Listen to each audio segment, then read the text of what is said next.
kan otomatis disuruh kemo. Oke. Aku udah bilang, kemonya kan, obat gede-gede itu kan. Kalau sampean minum kemo, obat kemo, rambut sampean pasti rontok. Dan kemo itu bukan cuma sel kankernya yang terdampak, tapi sel sehatnya juga terdampak. Jadi tak sarankan sampean kontrol aja. Jangan kemo. Ambil obatnya, tapi nggak usah diminum. Sampean ngomong dokternya udah diminum gitu aja. Oke. Ternyata nggak diminum pun itu efeknya bagus, nggak muncul apapun. Jadi selama 3 tahun nggak muncul apapun. Nah setelah 3 tahun baru mulai muncul. Yang segolongannya yang sama-sama kan biasanya kan waktu periksa kan ada segolongannya kan. Mereka kemo dan kebanyakan udah nggak ada. Jadi setelah 3 tahun muncul di yang kanan, lumayan gede lah, mungkin 4 sentian atau 5 sentian lah, kurang tahu, intinya lumayan gede. Kemudian beliau periksa, entah gimana intinya disarankan untuk biopsi. Nah sebelum biopsi, kalau itu kanker kemudian sampai biopsi nanti nyebar. Iya kan? Kan ditusuk otomatis cairannya pecah, otomatis nyebar. Tak sarankan daripada sampean biopsi, lebih baik sampean mirroring dulu. Oke, jadi sampean mirroring, kalau sampean ancen wis notok, UTI wis notok dan sampean takut dioperasi lagi, ya sampean mirroring. Entah gimana sampean telanjang, sampean mirroring senyamannya lah. Kalau sampai nyaman sehari sekali oke, kalau sampai nyaman 2 hari sekali oke, lakukan 20 hari. Sampai coba lah. Sampai kan udah mati kan gitu kan. Sampai coba. Iya.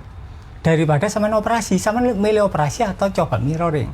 Akhirnya dengan terpaksa beliau nyoba mirroring. Terpaksa ya? Dengan terpaksa. Awalnya dengan terpaksa. Awalnya wis kayak orang putus asa gitu lah, terpaksa lah aku lah. Akhirnya beliau mirroring. Di hari pertama itu mungkin cuma 15 menit, nggak kuat. Karena rasanya katanya panas. Pertama di wajah panasnya. Kemudian selang 2-3 hari, entah gimana ketagihan. Entah gimana. Akhirnya beliau mirroring itu 2 kali sehari. Subuh sama sebelum tidur. Telepon aku, kok aku enak nih mirroring ngono. Ketagihan, ya wis terus no Bu, tapi ya wean. Diteruskan. Telanjang, mirroring sendirian, terang. Selang beberapa hari yang awalnya wajahnya panas, kerasa nggak enak, hilang. Tapi kemudian yang panas adalah area dadanya. Nah area dada ini agak lama ceritanya. Mungkin sekitar 2 mingguan baru hilang. Kemudian diteruskan sampai 40 harian ya Om ya. Cerita 3 bulan. Oh iya 30 hari. Sehari 2 kali. Sehari 2 kali. 30 hari kemudian tiba-tiba kayak akaknya udah selesai nih. Nah, waktu dilihat area payudaranya itu udah agak kempes, udah kayak hampir hilang. Kemudian dibiopsi. Waktu dibiopsi ternyata karena udah kempes entah gimana tinggal air doang dan aman. Ya udah selesai. Setelah itu ya kadang masih mirroring beliau, entah ketagihan entah gimana nggak tahu. Katanya enak gitu aja. Jadi nggak stres gitu dan lebih apa ya, lebih segar sih, lebih seger sih. Tapi ngomong-ngomong, Mas Riko dapat ilmu tentang mirroring itu sebenarnya prosesnya dulu gimana sih sehingga kemudian memutuskan untuk ditransfer ke banyak teman-teman dengan case yang berbeda-beda itu? Yang ngajarin nenekku. Tapi nenek ngajari nggak telanjang. Yang telanjang itu tak modif sendiri. Karena kayaknya aku butuh telanjang deh gitu. Waktu aku praktek sendirian kok kurang ya. Kayaknya aku butuh telanjang deh. Akhirnya wis tak coba sendiri kok lebih wow gitu. Akhirnya ya wis menurutku perlu telanjang. Nah, case seperti apa sih yang sampai kemudian mengeluarkan sebuah treatment di mana Mas Riko nyuruh seseorang untuk sambil memegang alat kelaminnya itu karena faktor apa gitu? Karena ada case yang seperti itu, ya Aku nggak tahu case-nya seperti apa ya, tapi kemudian disuruh untuk memegang alat kelaminnya dan sadari gimana intinya gitu. Ada nggak case yang seperti itu? Karena faktor apa gitu? Masalah apa gitu? Impotensi. Oh, kalau cewek? Kalau cewek ya pelecehan. Itu ada di jiwa. Jiwa. Intinya gini intinya. Selama kita buka seminar ya, seminar lighting in, dan kadang kan kita salaman kan. Rata-rata cewek yang salaman itu pasti ada ketegangan di area panggul. Berarti artinya ada trauma di situ. Entah gara-gara pelecehan atau apa. Pasti ada. Aku yakin ya apa ya? Kehidupan wanita itu emosi paling utamanya itu adalah ada di area panggul. Dan itu sangat penting diselesaikan. Penting banget.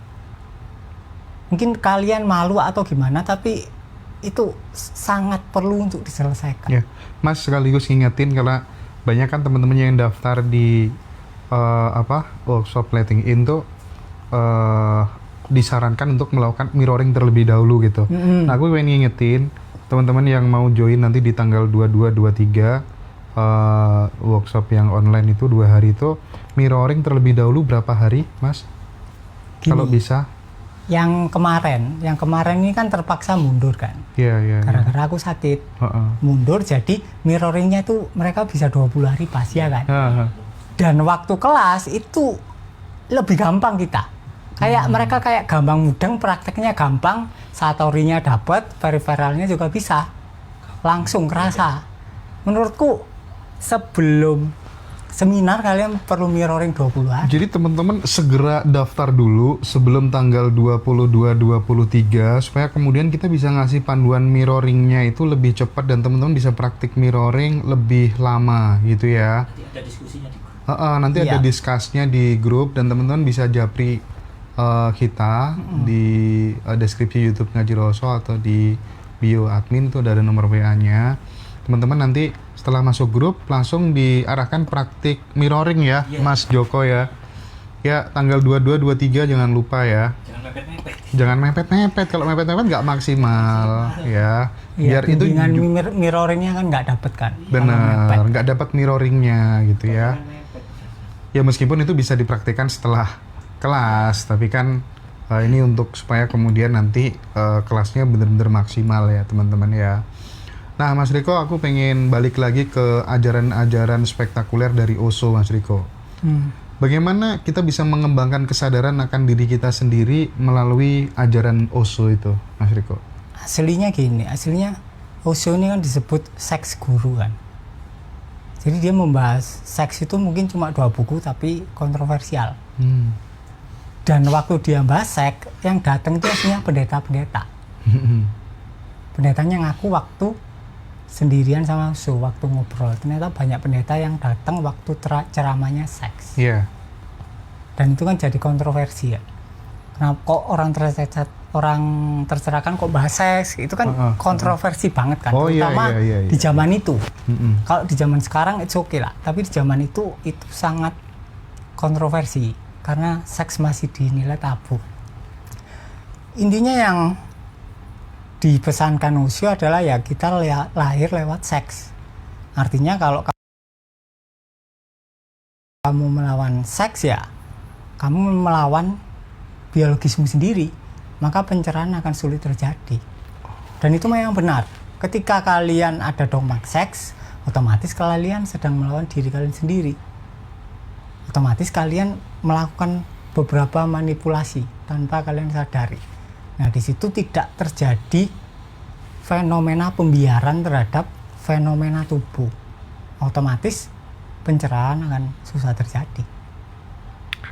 Terus seberapa ini Mas peran cinta itu sendiri dalam ajaran-ajaran Osho, ajaran spiritual Osho?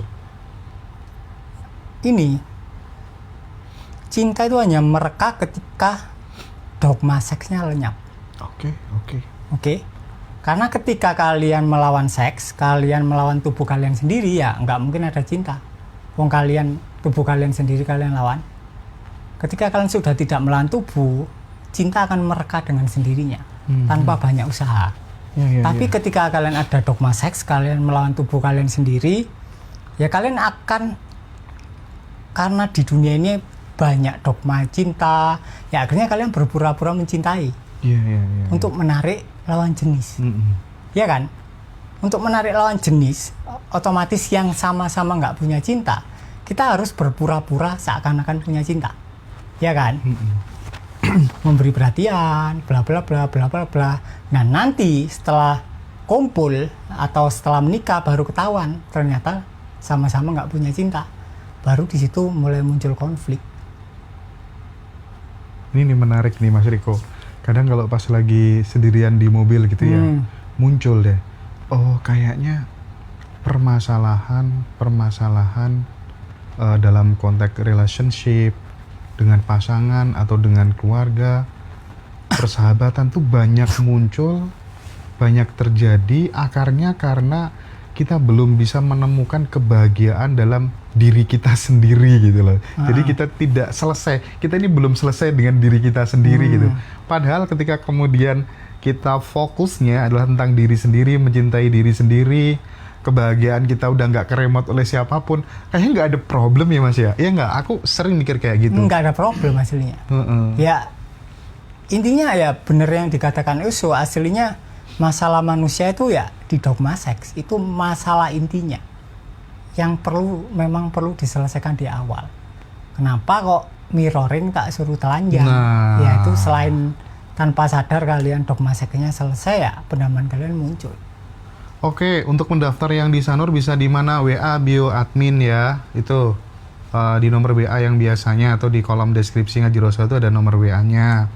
Terus kan tadi banyak nih yang live di TikTok tanya gimana caranya supaya bisa mirroring. Nanti dipandu kalau udah masuk di WA group.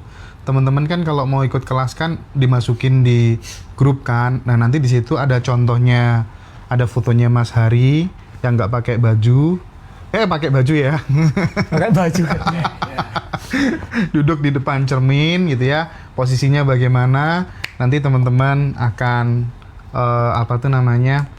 dipandu sebelum kelas berlangsung. Kelasnya selama 2 hari, tanggal 22, 23 Maret ya teman-teman. Kalau yang April tanggal 13 di Sanur di Bali gitu ya. Teman-teman di Bali pasti banyak yang ikut. Udah banyak ini yang pada daftar ya teman-teman yang di Bali.